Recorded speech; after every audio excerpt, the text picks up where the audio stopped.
Let's try this again.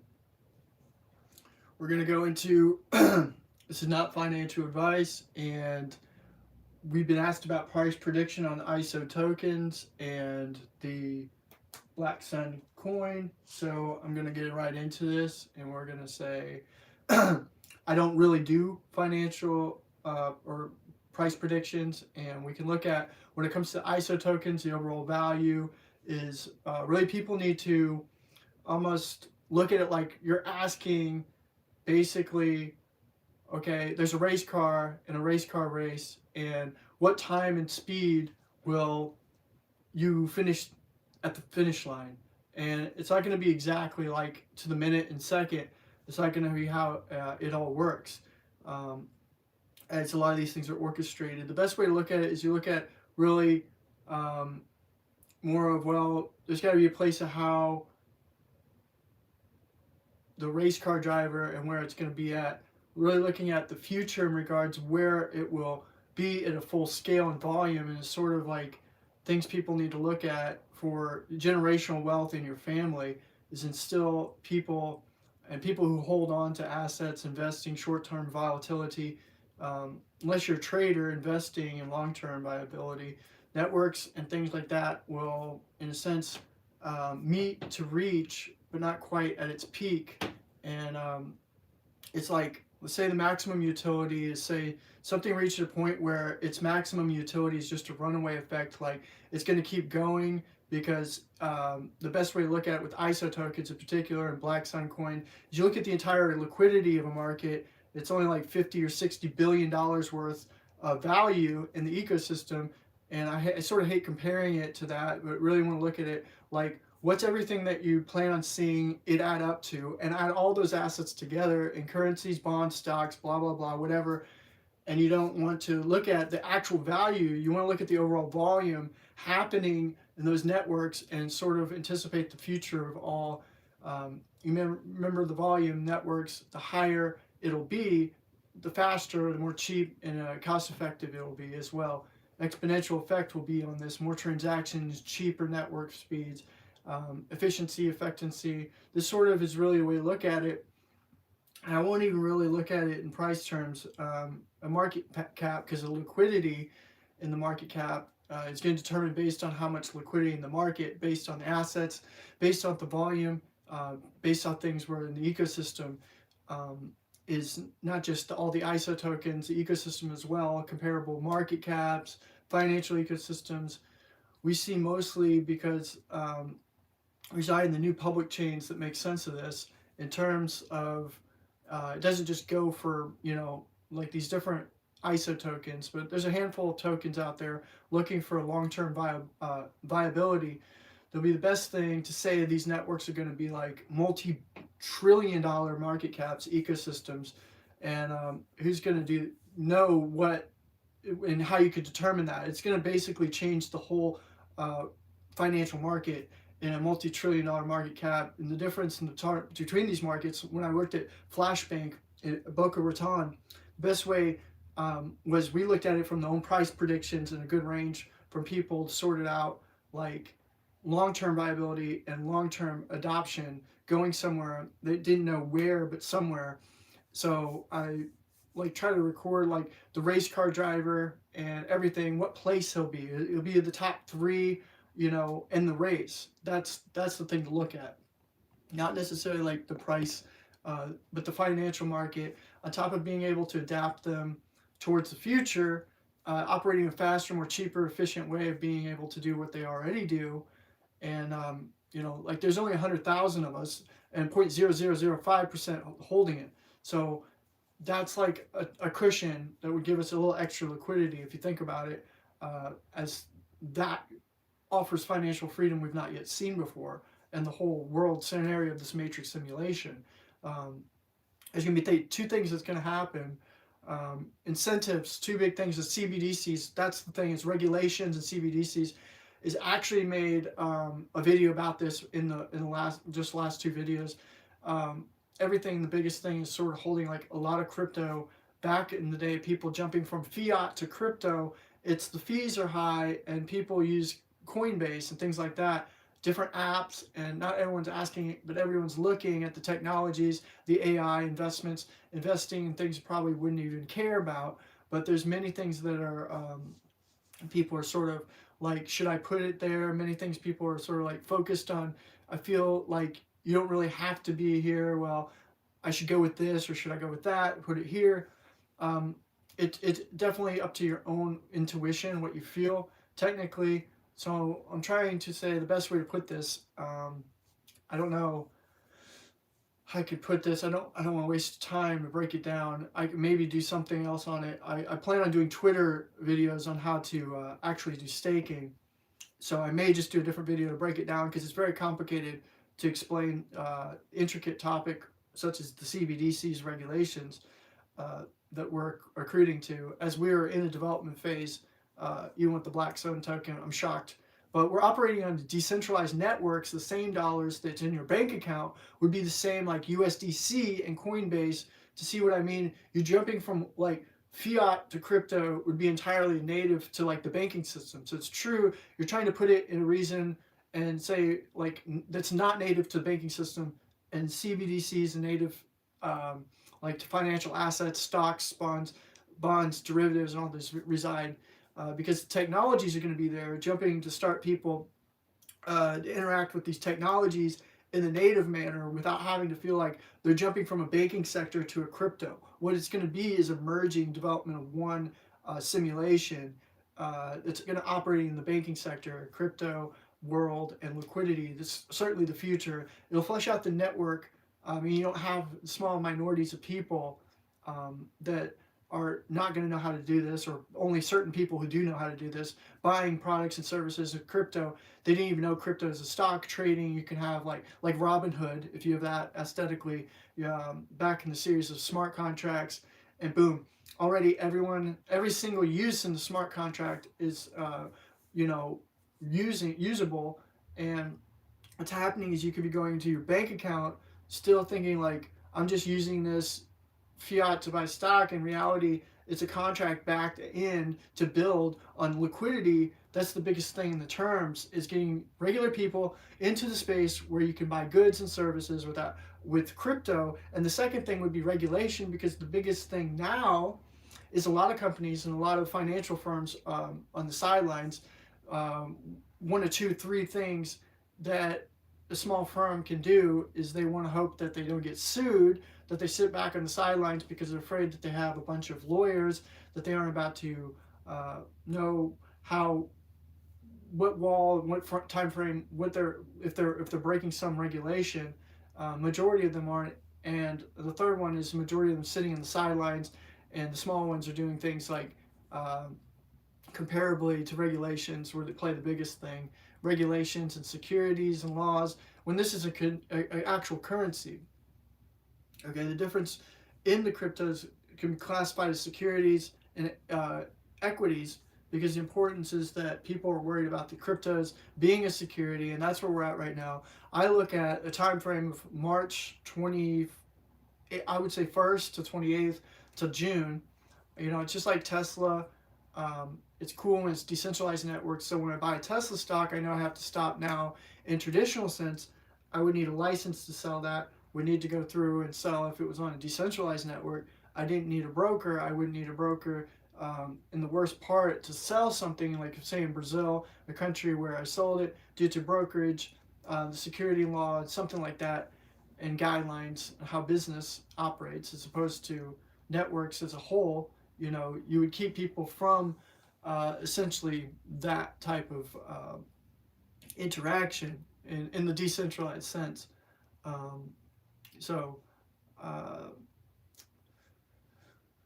it's a lot for today. I know, it's because a lot of people have been asking me where do they see this, and I'd say at the latest in the quarter, this end of this first quarter would be June, at the very latest. Keep people from a bad thing.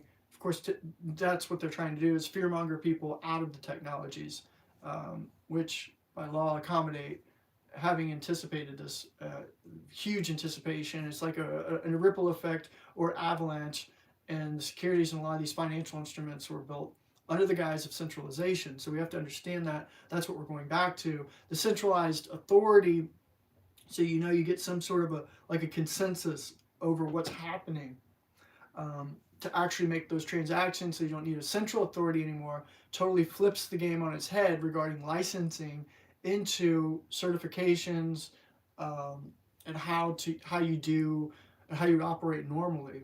Um, so I mean, this is exciting in this new ecosystem that we're developing. We're all part of. We just need clarity before you start to see it. So basically, like, since the money is going to be moving at such an exponential rate, this is a new time frame that we're living in, and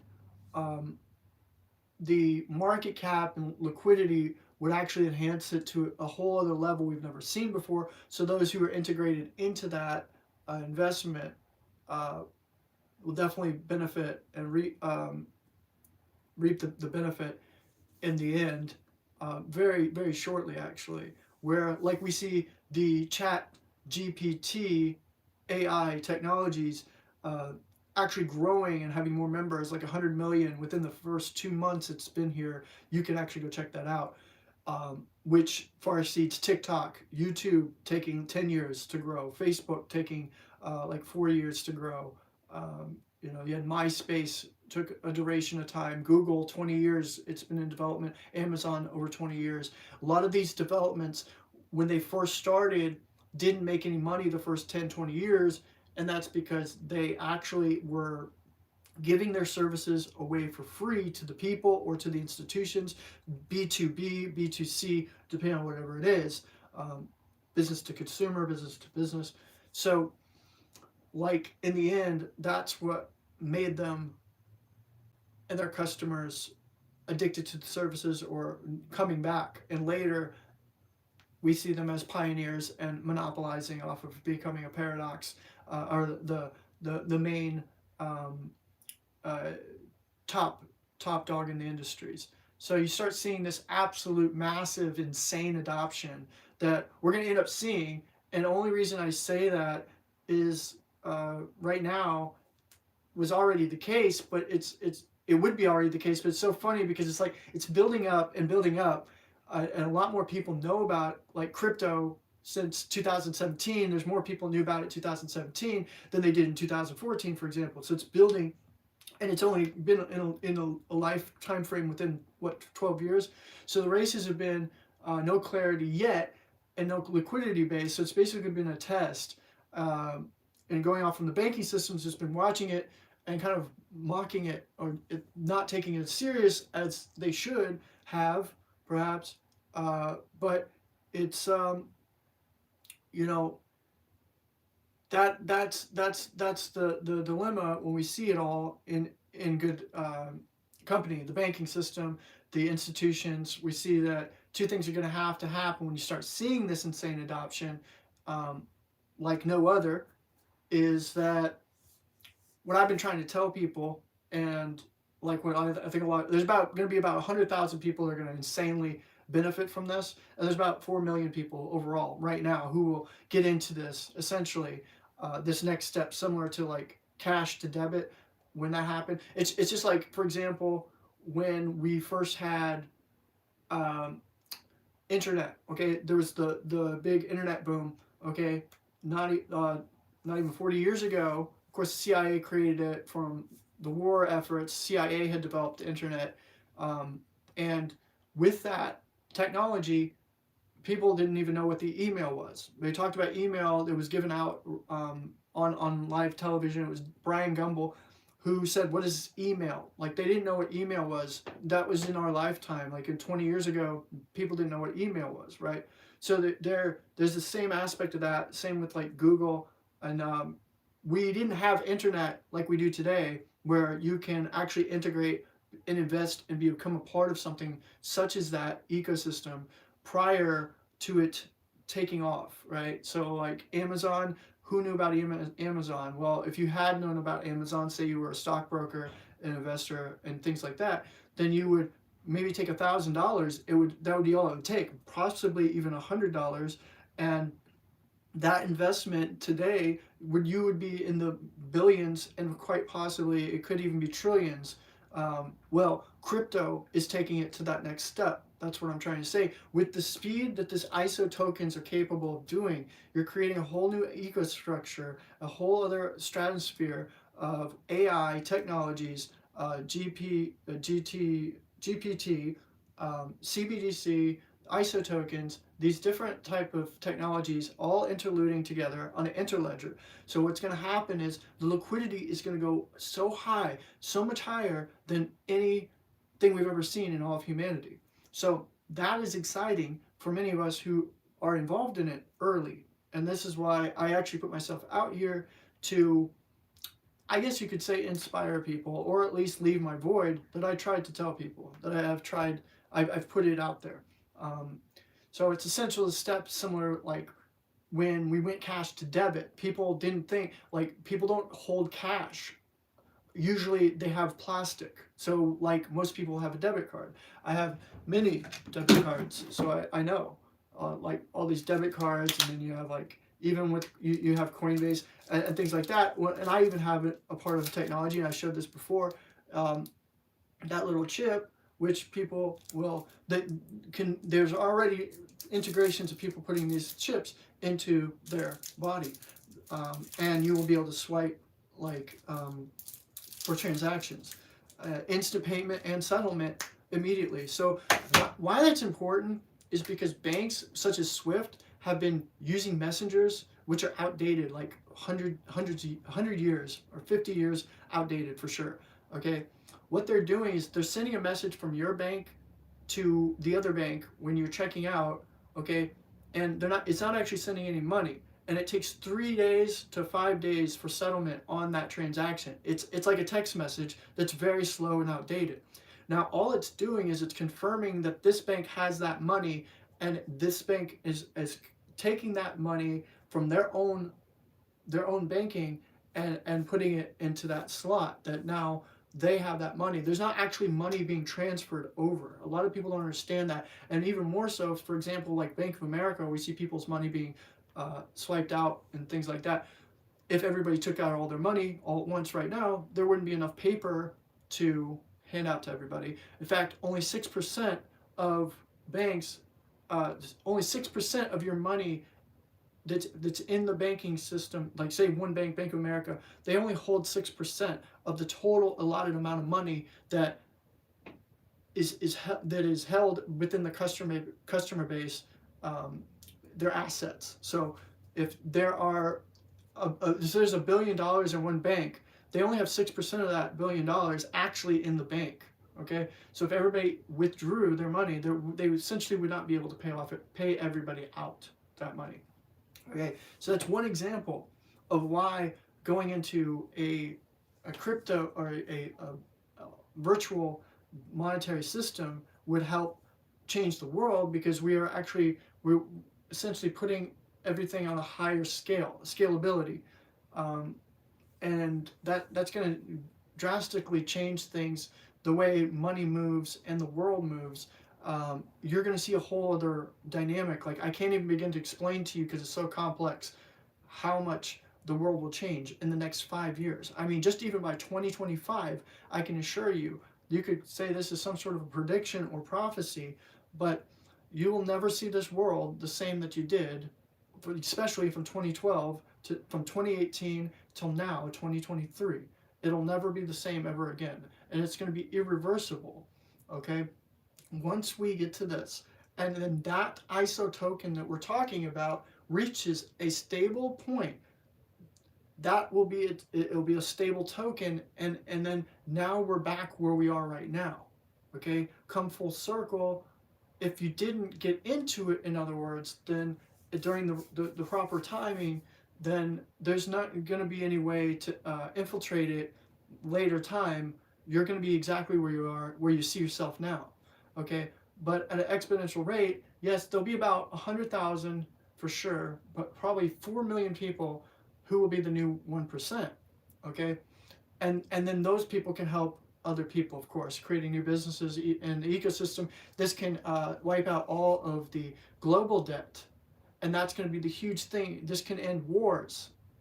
This is going to essentially change the whole world.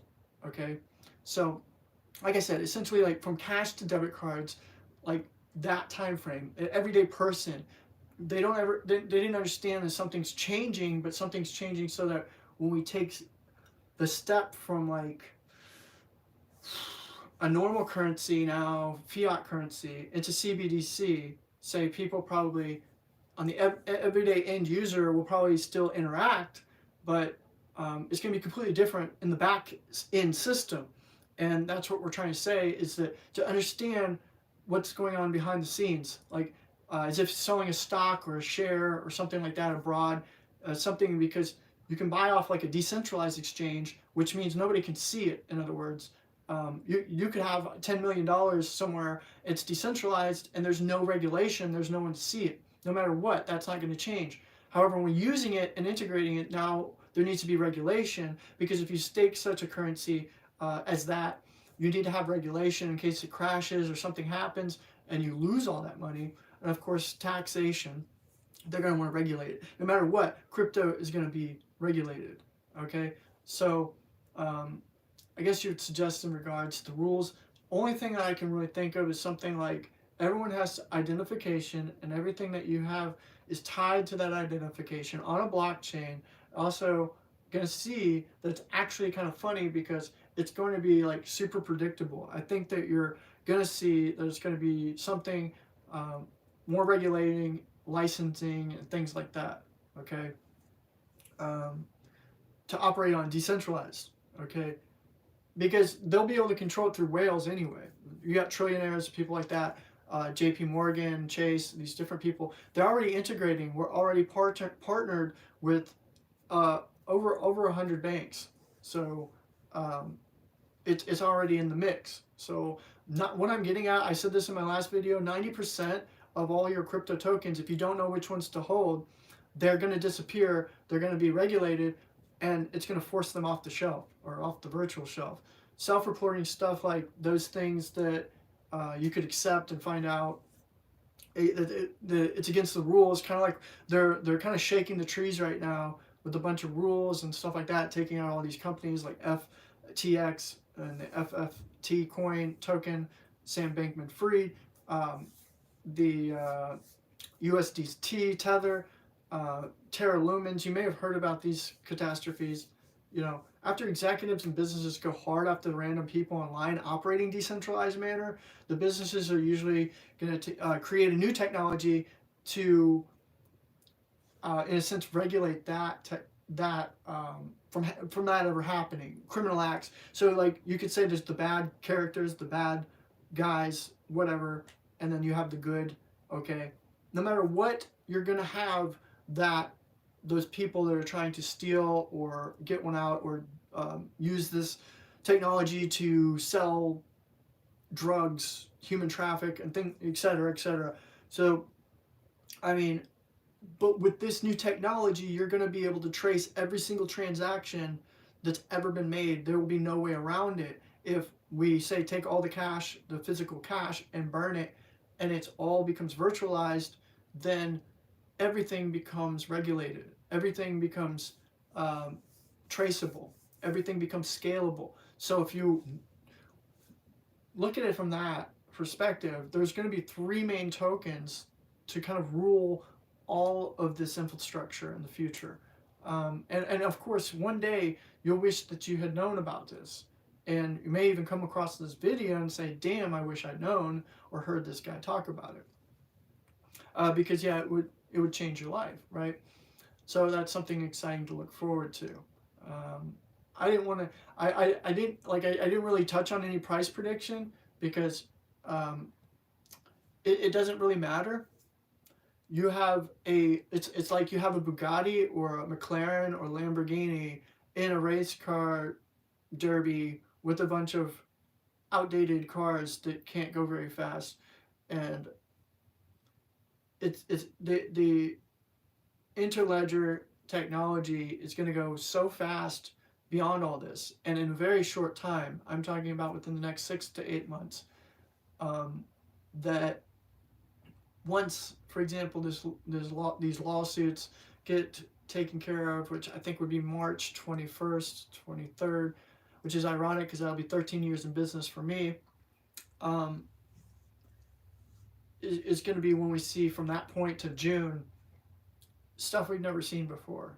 And this is how duality works. Is it not ironic? The polarity of something so drastic as a war, gas prices, hyperinflation, and all these terrible things going on currently, and then such a great hope that exists for those who are not living in fear right around the corner, have a choice to opt out and actually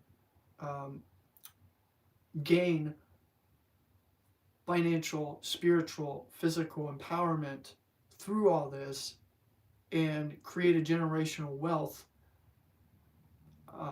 at the same time. So you can just sit on your time in the shadow of the mind, in the back of your mind, and let go. You can get into a routine, bettering yourself, eat healthy, work out, go outside, ground, gaze at the sun. These things you'll have time to do. You'll have more time with your family, freedom, travel, whatever it is that you find glorious purpose. And a victory within all that is, yes, it is exciting, like feels like you're winning the lottery, but it goes beyond that. Some people will have beyond trillions of dollars off of this. I mean zillions, okay? It's like the taxi driver I talked to the other day. His son is a millionaire because of crypto, okay? So the banking system doesn't want everyone, that it's just not it's not a sustainable system. There actually needs to be a hierarchical system to work when you're creating an ecosystem. You need people at the bottom to work their way up. When you're in education, when you're in school and high school, you go to like Taco Bell, McDonald's, things like this. You work at the lower end jobs, and you build a resume. So you build yourself up the ladder as you're getting education. You're going to school, becoming more elite in your mentality. Now, this is how the matrix simulation works. People can build their way up the ladder to the top. They, of course, are the elite who oversee, and don't think that these elite are all evil or trying to rain on the parade and enslave everybody. As it would seem, these type of great resets happen every 170 to 250 so years, where there is a thinning of the herd per se, as that sounds very daunting and eerie, is actually the reality more so than not. Read the Zohar, things like that. But I'm not going to get into that, and I'm definitely not getting into the political aspect. But when we look at a hierarchical system in a matrix simulation, within a matrix that works naturally, you're not going to get everybody to just go off into the wild, the jungle, or live off the land, the gardens, and do things in a sustainable permaculture like an Ubuntu system. You're going to have to, most majority, want to rely on others and saying, I will milk the cow, I'll do the farming, or I'll work at Starbucks, I'll work at Walmart, okay? Which in an aspect, there could be AI technology that takes over a lot of those jobs. I've noticed at Walmart, the aisles were bigger. Why would they be getting so bigger? Look at a Walmart. The aisles are bigger. My theory, my speculation is perhaps they have bigger robots that can stock the shelves, which would take stocking jobs, people who stock the food at the shelves, away. So you have that aspect of it, right? That could be. And Amazon, I've been there and worked there. They already showed the technology of robots and things like that. So this is where I also believe we'll be going into a system where you can make money staking and doing things through crypto. So instead of having a doom and gloom aspect of it and living in fear, which is ultimately going to kill you and your homeostasis, your physiology, is that you need to learn to let go of that, and actually consider that these elite have your best interest at hand from a wider scale. At Harvard, attending Harvard, when taking epidemiology, the professor explained and we had the head of EPA there, Aaron Schwartz. These very difficult confounders of like, if you only had a certain amount of medication for high blood pressure, for example, would you give it? And then there's a high scale of, say, the black populace who need that medication. Would you give it to them? But most of the, say, the white males who have the same type of thing would all die, would die off if we have to give it all to them. So what's the solution? You have very complex solutions in life, and when you make a choice, some people are going to be upset that you went with option A and would rather if you went with option B. So this is where we have the duality of people thinking that the elite are evil of some sort, when in reality there's a lot of different choices that they have to make in their matrix simulation. It's not always going to be a pretty outcome, okay? And you could say, well, Eric, what about Pfizer and COVID and things like that? I'm not even going to get into that, okay? Because like I said, everything works out for the inevitable serendipity. Ultimately, this all is going to pan out, work out just right. So why would I live in fear or even promote fear-mongering about what's going on in Russia and this and that and the other, when it will age you, it will make you lose your hair, it will, it can make you sick living in fear. Fear is absolutely a sickness, okay? How does it directly affect my life, right? So, and what I've noticed is when I turned my attention away from things such as this, I could then focus my attention on things that matter most for my betterment of my reality, future and betterment of my physical, mental, spiritual, but also my family and my loved ones and even friends, and you attract those people on your same frequency.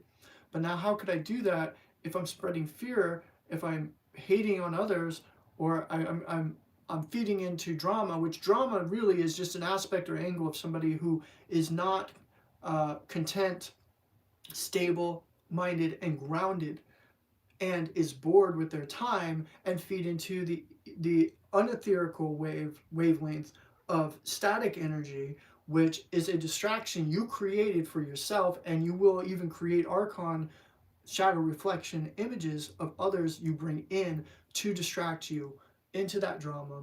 And you may want to vent and be angry and even attack those individuals, those events and things like that. You can get stuck in a rut, like quicksand. It'll suck you in and it can keep you there if you're not careful. It's best to not even feed into that. Be silent, introverted, especially in these times when hyperinflation, food, everything's going to get crazy. That is an aspect that could occur, okay, as generational wealth for these few who weren't fed into the drama and all of the tube, what's on the internet, what's on the news, these things and that you're feeding into, when you could have let go of that and focused your attention on a more spiritual paradox and paradigm, then you're figuring the puzzle piece out. The enigma then places itself and the pieces together, and it opens up a whole other array and a path and ideology you would never had before, and new principles come upon that.